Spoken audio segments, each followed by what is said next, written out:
हम class 11th और 12th देखना चाहेंगे। यही टॉपिक है एंजियोस्पर्म ही, तो क्लास 11-12 में कठिन होते चल जाएगा। तो बच्चे को हम पढ़ाते हैं जैसे क्लास 9-10, तो वो हाई स्कूल में रहते हैं। तो मैंने पहले पढ़ा चुका है हाई स्कूल वाला जो कोर्स था फ्लावर का। अब उसी को हम एंजियोस्पर्म को क्लास 11 में कैसे पढ़ाएंगे। पेज नंबर 78, 79, 80 में एक प्रारूपी पुष्पी भाषा, जिसको अपन एंजियोस्पर्म कहते हैं, का अर्ध तकनीकी भाषा में वर्णन। क्या करना है अपने को? अर्ध तकनीकी भाषा में वर्णन करना है। तो इसमें कुछ महत्वपूर्ण इंपॉर्टेंट फैमिली है। फैमिली को हिंदी में कुल कहते हैं। जैसे तुम्हारे पुस्तक में लिखा हुआ होगा, मैं पुस्तक दिखाना चाहूँगा।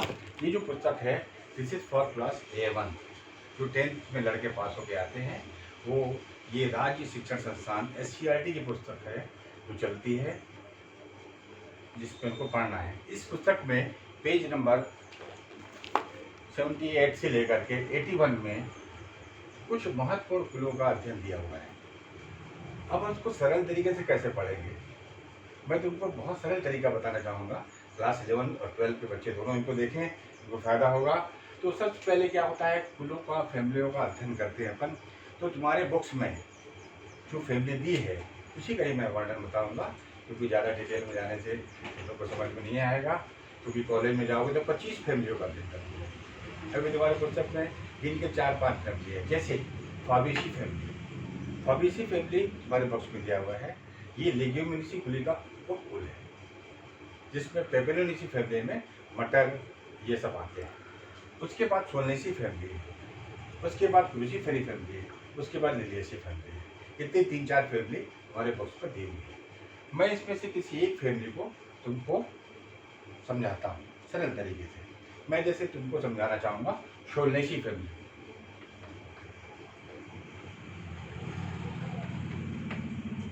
हाईलाइट किया जाए। सोलनेसी कुल किसी भी कुलों को पढ़ने के लिए सबसे सरल तरीका है। पुस्तक में तो बहुत कुछ लिखा रहता है, बहुत कुछ गलत लिखा रहता है। मैं बताऊंगा पुस्तक में कुछ गलत भी लिखा था, उसको मैंने सुधरवाया बच्चों को।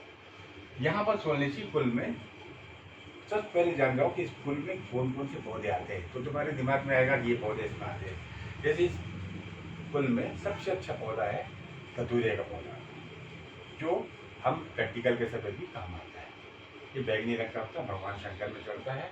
तो इस कुल को सरल तरीके से समझने के लिए सबसे पहले फ्लोरल फार्मूला, इस कुल का फार्मूला क्या है, तो उसके बाद फ्लोरल डायग्राम। तो मैं तुमको फ्लोरल फार्मूला लिख के समझाता हूँ कि कैसे फ्लोरल फार्मूला को लिखा जाता है। सबसे पहले हम लिखते हैं, ऐसा गोल बनाते हैं और उसमें इस तरीके से 4 भागों में बांट देते हैं। This is called actinomorphic. You can say in Hindi it is called, इसको 4 भागों में, ऐसी कुछ जिनको 4 भागों में बांटा जा सकता है उसको एक्टिनोमॉर्फिक कहते हैं। इस तरह ये एक्टिनोमॉर्फिक हो गया। इस फ्लावर को हम 4 भागों में बांट सकते हैं। दूसरा होता है केलेक्स।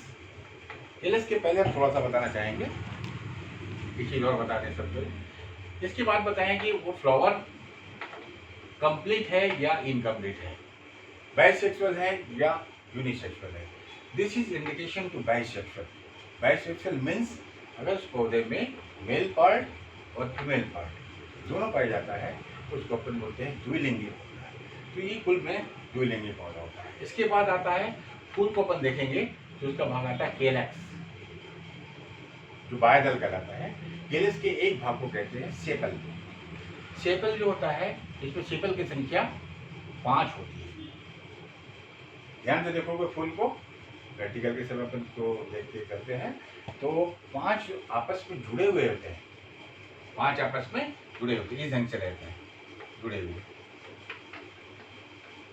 ये जुड़ा हुआ कहलाता है। तो उसके जुड़े हुए अपन गेमोसेप्लस कहते हैं। तो यहाँ पर गेमोसेप्लस के लिए क्या करते हैं अपन, खंड बना देते हैं। एक खंड बना दिया मैंने ऐसा। फार्मूला समझ में आ रहा होगा। उसके बाद आता है कारोला।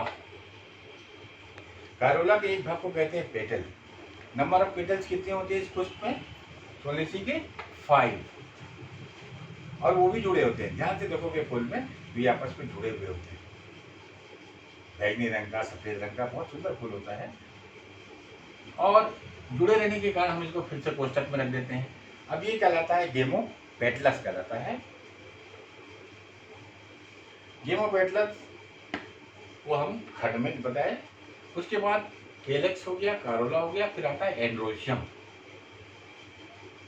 क्या आया? एंड्रोशियम, जिसको हिंदी में कहते हैं उमंग। एंड्रोशियम की संख्या भी 5 होती है। और ये किससे जुड़े होते हैं? ये कारोला से जुड़े होते हैं। तो हम इसको कारोला से जोड़ने के लिए कैसे करेंगे? इसको इधर से ऐसा कर देंगे। दिखाई दे रहा है सब लोग को? तो कारोला से जोड़ने के लिए इस टाइप कर देंगे और वो कारोला से जुड़ जाता है। ये इस फैमिली का स्पेशल कैरेक्टर है। हर एक फैमिली में एक विशेष गुण पाया जाता है कि अगर कारोला एंड्रोशियम से जुड़ा हुआ है तो ध्यान से देखोगे फूल में तो कारोला में एंड्रोशियम चिपके हुए रहते हैं। ध्यान से देखना, प्रैक्टिकल करते समय क्लास 11-12 में मैं इसको कराता हूँ। तो ये पोजीशन कहलाती है इपीपेटलस। और कभी कभी परीक्षा में आता है कि व्हाट इज इपीपेटलस, तो बोल सकते हो कि ये क्या है? स्टेमेन है दूसरे भाषा में। ये क्या है? पेटल है। स्टेमेन पेटल से जुड़ा है या कारोला एंड्रोशियम से जुड़ा है, बोथ आर सेम थिंग्स। तो that type of condition is called epipetalous. उसके बाद गायनेशियम की संख्या होती है। गायनेशियम की संख्या कितनी होती है? मतलब गायनेशियम के एक भाग को क्या कहते हैं अपन? कार्पेल। कार्पेल की संख्या कितनी है? कि 2। और ये भी आपस में जुड़े होते हैं। तो ये क्या होता है? By carpellary. अगर 2 गायनेशियम होते हैं तो इनको अपन क्या कहते हैं? By carpellary. उसके अंदर में इस तरीके से कर देते हैं। इसका मतलब होता है कि क्या होता है?